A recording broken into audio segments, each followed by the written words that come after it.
Indigo ફ્લાઇટો રથવાના મામલે સરકારની દરમિયાનગીરી બાદ તારીખ 7 ડિસેમ્બર સુધીમાં મુસાફરોને રિફંડ અપાશે। શહેરમાં શનિવારે પણ ઇન્ડિગોની વધુ 6 ફ્લાઇટ કેન્સલ થતાં મુસાફરો અટવાયા। દેશભરમાં છેલ્લા 5 દિવસમાં દેશભરના એરપોર્ટ પર ઇન્ડિગો એરલાઇન્સની ફ્લાઇટો રદ થવાને કારણે હજારો મુસાફરોને ઠંડીમાં એરપોર્ટ પર રજળપાટ કરવાનો વારો આવ્યો છે, જેમાં અનેક ફરિયાદો ભારત સરકારના નાગરિક ઉડ્ડયન મંત્રાલયને મળતા હવે સરકારે ઇન્ડિગો એરલાઇન્સને મુસાફરોને રવિવાર સુધીમાં રિફંડ ચૂકવવા સૂચના આપી છે। વડોદરા એરપોર્ટ પર પણ ઇન્ડિગોની વધુ 6 ફ્લાઇટ રદ થતાં મુસાફરો અટવાયા હતા। ફ્લાઇટ કેન્સલ થવાથી મુસાફરોમાં આક્રોશ જોવા મળ્યો છે।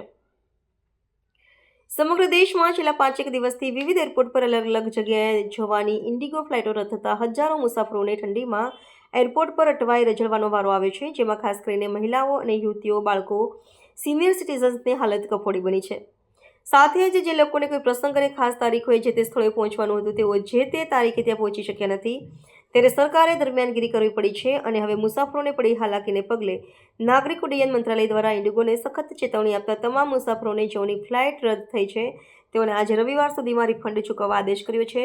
સાથે જ મુસાફરો પાસેથી કોઈ પણ કારણોસર રિશેડ્યુલિંગ ચાર્જ વસૂલવામાં આવે નહીં તેની પણ સ્પષ્ટ સૂચના આપવામાં આવી છે। મુસાફરોના ફરી બુકિંગ પર પણ કોઈ પણ પ્રકારનો વધારાનો ચાર્જ નહીં લઈ શકાય અને જો સરકારની સૂચનાનું પાલન ઇન્ડિગો દ્વારા નહીં કરવામાં આવે તો સરકાર ઇન્ડિગો એરલાઇન્સ વિરુદ્ધ સખત પગલાં લેશે। વડોદરા એરપોર્ટ પર શનિવારે ઇન્ડિગોની વધુ 6 ફ્લાઇટ રદ કરવામાં આવી હતી, જેમાં 6E2178 Hyderabad Vadodara, 6E105 Vadodara Goa, 6E104 Goa Vadodara, 6E2179 Mumbai Vadodara, 6E5138 Vadodara Mumbai. જ્યારે વધુ 2 ફ્લાઇટ પણ 4 કલાકથી વધુ મોડી ચાલી રહી છે। સતત ફ્લાઇટ કેન્સલ થતાં મુસાફરોમાં આક્રોશ જોવા મળી રહ્યો છે। છેલ્લા 4 દિવસમાં વડોદરા એરપોર્ટ પરથી 20થી વધુ ઇન્ડિગોની ફ્લાઇટો રદ થઈ ચૂકી છે। कहाँ से आप कहाँ जाने वाले थे और क्या मकसद से जाने? मेरे फ्लाइट मतलब यहाँ से वडोदरा टू वाराणसी के लिए थी, कनेक्टिंग फ्लाइट थी दिल्ली से। तो मैं वो एक्चुअली मेरी फ़्लाइट कल है तो मैं उसके लिए इंक्वायरी करने आया था कि कैंसिल तो नहीं हो रही है। अगर फ़्लाइट कैंसिल हो रही है तो मैं दूसरा मोड ऑफ ट्रैवल देखूंगा जाने के लिए।